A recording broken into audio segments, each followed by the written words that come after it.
Maybe Netflix queued up and then realize your charger's in the kitchen or your glasses are upstairs. Yeah, same. That's why when I saw TikTok called the house purse, I had to try it. And I'm Taya, a professional organizer here in Houston, and I share simple organizing strategies and real home transformations. And listen, I didn't invent the house purse, but the first time I tried it, I thought, oh my gosh, this solves a problem I didn't even realize was stressing me out. Because I was the person carrying around a charger in one hand, a notebook under my arm, snacks in my hoodie, to forget something else 2 minutes later. Total mess. So here's the magic. A house purse is just a bag that lives inside of your house, constantly reaching for.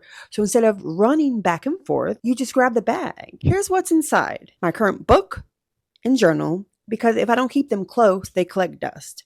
Highlighter doesn't matter. The habit does. I've seen people use a tote, caddy, even a diaper bag. What matters is that everything lives in one spot, so you always know where it is. And let me tell you, once you set this up, the stress of hunting for your stuff, gone.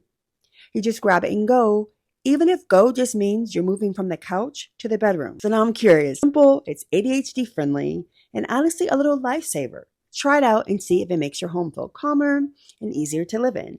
Self-care things in my house purse too, like a foot mask or a hand mask, the kind of things I usually forget about until they're expired in the bathroom drawer.